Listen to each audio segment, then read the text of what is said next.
बिस्मिल्लाहिर्रहमानिर्रहीम। अस्सलाम वालेकुम। मेरा नाम है नवीद शेख और आप देख रहे हैं मेरा यूट्यूब चैनल। इस वक्त लाहौर से लेकर लंदन तक मुलाकातें, वादे और डीलें जो हैं वो चल रही हैं और मुद्दा एक ही है, तहरीक अदम एतमाद। पर इस तरह दिखाई दे रहा है कि हुकूमत और अपोजिशन दोनों अपनी अपनी जगह घबराई हुई हैं और दोनों को इस तरह लग रहा है कि यकीन नहीं है कि वो ये काम कर जाएंगी या ये काम हो जाएगा। मैं आपको बताता चलूँ कि आसिफ अली जरदारी, शहबाज शरीफ और मौलाना फजलुर रहमान जो हैं वो पुरुमीद हैं कि तहरीक अदम एतमाद के ज़रिए वज़ीर आज़म इमरान खान को वो घर भेज देंगे। लेकिन हालात व वाक़यात बता रहे हैं कि ऐसा करना या होना इतना आसान और सादा भी नहीं है। अपनी बात का आगाज़ करूं तो कल की अगर बात की जाए तो कल का पूरा दिन जो है वो खबरों और मुलाकातों के हवाले से भरपूर था। बल्कि यूँ लग रहा था कि लाहौर में पाकिस्तान की तमाम सियासत जो है वो इकट्ठी हो गई है, वो समो गई है। क्योंकि कल बलूचिस्तान के जो बड़े रहनुमा और कायदीन हैं उन्होंने गुज़िश्ता रोज़ लाहौर वो पहुँचे और बड़ी मुलाकातें की। एक तरफ सादिक संजरानी साहब जो हैं चेयरमैन सेनेट जो हैं उन्होंने चौधरी बरादरान से मुलाकात की और उसके बाद परवेज़ इलाही साहब का बयान आया कि हम 5 साल के लिए साथ हैं और हम पूरे अपने वादे वईद और वो वफा करेंगे। फिर इस हवाले से ये भी खबरें और इतलात हैं कि और भी बहुत से वफाकी वज़रा जो हैं वो एक्टिव हो चुके हैं। ख़ास तौर पर शेख रशीद साहब का नाम लिया जा रहा है, फिर परवेज़ खटक साहब का नाम लिया जा रहा है। इस सिलसिले के अंदर वो भी सियासी मामलात के अंदर एक्टिव हो गए हैं और कोशिश की जा रही है कि जहांगीर खान तरीन से फिर दोबारा किस तरह रब्ता किया जाए और उनके तहफ़्फ़ुज़ात को दूर करके 5 साल किसी तरह पूरे किए जाएं। क्योंकि जो शेख रशीद साहब का बयान आया था जिसके अंदर उन्होंने बताया था कि अगर 20-20 साल पुरानी या 30-30 साल पुराने जो लोग एक दूसरे को बुरा भला कहते रहे हैं वो आपस में मिल सकते हैं, तो ये तो अभी चंद दिनों की बात है कि तलखी पैदा हुई है, तो हम क्यों नहीं जहांगीर तरीन से मिल सकते।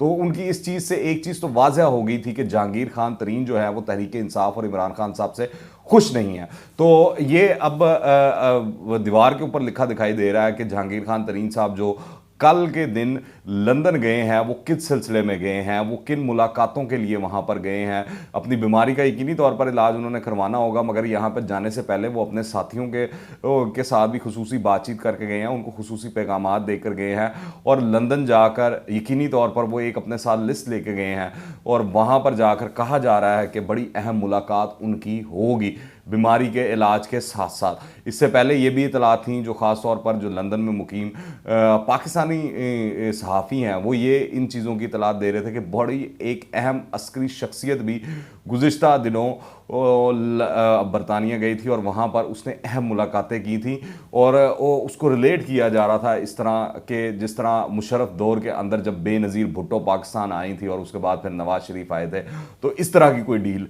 के सिलसिले में एक्सक्यूज़ मी।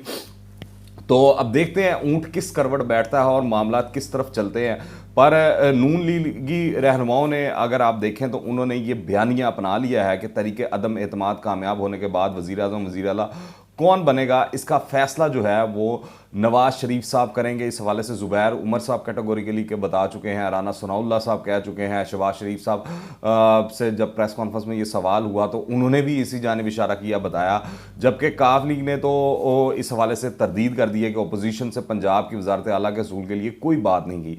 फिर मुस्लिम लीग नून के ज़ुबैर उमर का कहना है कि परवेज़ इलाही को वज़ीर आला बनाना हमारी तरजीह नहीं, जिससे लगता है कि मियाँ साहब ने ना कर दिए या फिर इनको शरीफों के अलावा तख्त पंजाब पर कोई और जो है वो बेहतर शख्स लगता हुआ दिखाई नहीं दे रहा। इस सब के साथ साथ लाहौर के अंदर अगर बात की जाए तो सियासी जमातों के कायदीन और रहनुमाओं की आमद थमने का नाम नहीं ले रही हैं। मुलाकातें जारी हैं, कोई हुकूमत के ख़िलाफ़ अदम एतमाद चाहता है तो कोई हुकूमत के साथ रहने के लिए मिन्नत समाजत करता हुआ दिखाई दे रहा है। और इस सिलसिले के अंदर एक ऐसा दर है जहां पर हर कोई जा रहा है और हाजिरी ज़रूर लगा रहा है।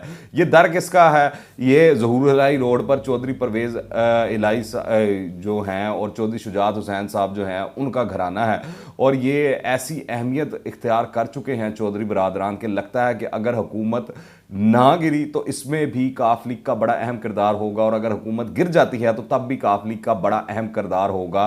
तो हर कोई उनका दरवाज़ा ज़रूर खटका रहा है। और कल इसी सिलसिले में जो चेयरमैन सेनेट सादिक संजरानी हैं वो वहाँ पहुँचे थे जहाँ पर उनकी परवेज़ इलाही से भी शुजात हुसैन से भी मुलाकात हुई और उसके बाद चौधरी परवेज़ इलाही ने वाज़ह कर दिया, कह दिया कि अवाम ने हुकूमत को 5 साल का मैंडेट दिया है, पार्लिमानी रवायात को पामाल जो है हम नहीं होने देंगे।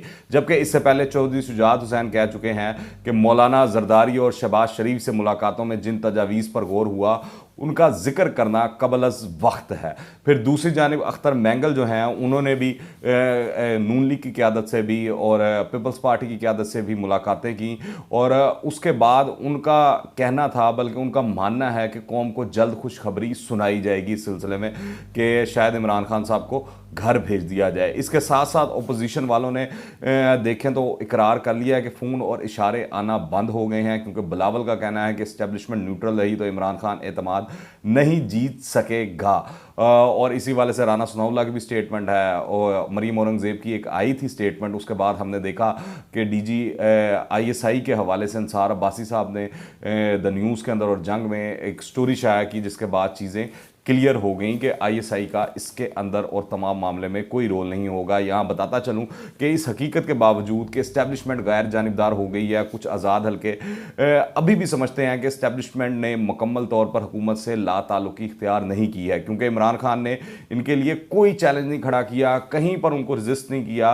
तो इन हल्कों का मानना है कि इमरान खान के खिलाफ तरीके अदम एतमाद की कामयाबी या नाकामी में इस्टेब्लिशमेंट का जो है वो फैसला कुन किरदार होगा। दूसरी जानिब हकायक ये हैं कि वज़ीर आज़म से इस्टेब्लिशमेंट के बड़ों की मुश्तरका मुलाकातों का जो सिलसिला है वो भी अगर आप देखें तो रुक चुका है। शहबाज शरीफ पर कोई फ़र्द जुर्म जो है वो आयद नहीं हो सकी, और इसी तरह मरीम नवाज़ शरीफ साहब के बारे में भी कहा जा रहा है कि वो भी जल्द बरी उस ज़िम्मा हो जाएंगी। पीका एक्ट में तरमीम को इस्लामाबाद हाई कोर्ट आप देखें उड़ा कर रख देता है और रद्दी की टोकरी में बल्कि फेंक देता है। वज़ीर आज़म के खिलाफ अवामी सर्वे पर सर्वे आ रहे हैं और बताया जा रहा है कि इमरान खान और PTI की जो हुकूमत है किस बदहाली का शिकार है। और टीवी के ऊपर अगर आप देखें तो इस तरह लग रहा है कि सबको आज़ादी मिल गई है कि खुलकर बात करने की, और इसी तरह वजह से अगर आप देखें तो हुकूमती अरकान और तर्जुमान और मशीर जो है वो काफ़ी गुस्से में दिखाई देते हैं, ख़ास तौर के ऊपर ट्विटर के ऊपर। और शहबाज गिल साहब तो बड़े खुल के इन चीज़ों का इजहार कर रहे हैं और बात कर रहे हैं, क्योंकि तहरीक इंसाफ को इस चीज़ की आदत नहीं थी। क्योंकि आपको याद होगा कि वो शुरू के अंदर ही मीडिया को कह दिया गया था कि थोड़ा टाइम दें, थोड़ा सब्र करें, मौका दें, तो वो काफ़ी मौका देते देते अब जब मीडिया खुलकर आया है तो तहरीक इंसाफ को लग पता गया। और ख़ास तौर पर जो तर्जुमान और मशीर जो हैं वो कोशिश करते हैं कि सिर्फ एक ही चैनल ARY जो है वहाँ पर जाया जाए और बाकियों को अवॉइड करने की कोशिश करते हैं। PTI के अंदर भी अगर आप देखें तो टूट फूट की खबरें जो हैं वो बहुत ज़्यादा फैल रही हैं और सबके सामने हैं। अब सबकी नज़रें इस बात पर हैं कि अपोजिशन इस सूरत हाल से फ़ायदा कब उठाएगी, मगर ऐसा लगता है कि अपोजिशन भी किसी के इशारे का इंतज़ार कर रही है और वो इशारा अभी तक शायद अपोजिशन को मिला नहीं है, इसलिए ये तरीके अदम एतमाद का जो वार है वो नहीं किया जा रहा, या पंजाब में उस्मान बुज़दार को हटाने के लिए वार नहीं किया जा रहा। अगर आप देखें तो जहांगीर तरीन साहब का जो लंदन जाना है वो बड़ा अहम है, और अगर वहाँ पर नवाज़ शरीफ साहब कोई लचक दिखा देते हैं, गो एड दे देते हैं, तो ये तमाम की तमाम कहानी जो है ओपोजिशन के हक में बैठ सकती है। आप देखें कि अगर नहीं होता तो फिर ये है कि लोग कहेंगे कि ओपोजिशन की जो तमाम स्टोरी है वो तरीके अदम एतमाद की तैयारी से आगे नहीं बढ़ पा रही। पहले कहा जा रहा था कि वज़ीर आज़म के दौरा रूस के दौरान तरीके अदम एतमाद पेश की जाएगी, पर इमरान खान साहब बखैर आफियत जो है रूस से वापस आ गए और ओपोजिशन अभी तक फार्मूला बनाने में लगी हुई है, जबकि अब नई उम्मीदें जो हैं वो फ़ौरन फंडिंग केस के साथ वाबस्ता करवाई जा रही हैं लोगों की। यूँ अवाम अभी तक जो है ओपोजिशन की आनियाँ जानियाँ मुलाकातें, खबरें, लॉन्ग मार्च, जलसे जुलूस और तकरीरें और प्रेस कॉन्फ्रेंसें ही सुन रही हैं। इसलिए ये एतराज़ जो है अब दुरुस्त दिखाई देना शुरू हो चुका है कि ओपोजिशन कैंप में होने वाली मुशावरत गैर ज़रूरी तवालत जो है वो इख्तियार कर चुकी है, यानी सब ओपोजिशन जमातें एक दूसरे को एतमाद लेने की कोशिश में हैं, मगर एक दूसरे पर ख़ुद एतमाद करने को तैयार नहीं दिखाई देती। वैसे अगर पंजाब की बात की जाए तो वहाँ तब्दीली लाना ज़्यादा आसान दिखाई देता है। पंजाब की के अंदर जो PTI की अरकान असम्बली हैं उनकी कुल तादाद 183 है, जबकि सादा अक्सरियत 186 पर के जाकर बनती है। मगर मैं याद करवा दूँ पंजाब में PTI की टिकट और निशान पर मुंतखब कई अरकान इनके अपने नहीं हैं, जैसे कि राजा बशारत साहब हो गए, चौधरी ज़हीर साहब हो गए और कुछ दूसरे भी बल्ले के निशान पर मुंतखब हुए हैं। ये चौधरी बरादरान का अटूट अटंग जो है वो समझा जाते हैं। दूसरा धड़ा जहांगीर खान तरीन साहब का ग्रुप है, जिनके बारे में बताया जाता है कि उनके पास तकरीबन 3 दर्जन के करीब जो सूबाई अरकान असम्बली मौजूद है, यानी कि 30 से ज़ायद एक फिगर बताया जाता है। फिर पीटीआई के अंदर भी एक जो पंजाब असम्बली है ख़ास तौर पर, वहाँ पर एक उनका अपना हम ख्याल ग्रुप है जो कि अलहदा धड़ा बना के रखा हुआ है। पिछले दिनों उन्होंने जो ये बल्दियाती इंतखाबात हैं उसके अंदर अपनी मर्ज़ी की तरमीम करवाने के हवाले से एक गठ भी किया था, मिलकर भी बैठे थे और अपनी पावर शो करवाई थी।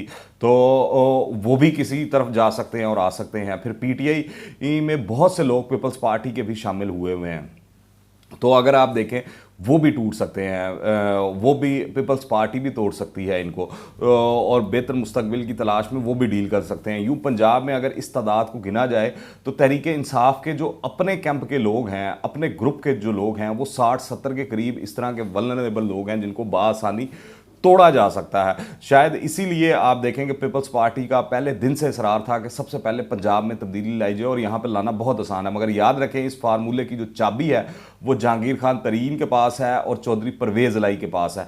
इन दोनों को आपको राज़ी करना पड़ेगा, कुछ ना कुछ इस तरह का देना होगा, शो करवाना होगा जिसके ऊपर ये राज़ी हों और पंजाब के अंदर अगर तब्दीली आ जाए। और अगर पंजाब में तब्दीली आ गई तो आप याद रखें वफाक चलाना बिल्कुल आसान काम नहीं है।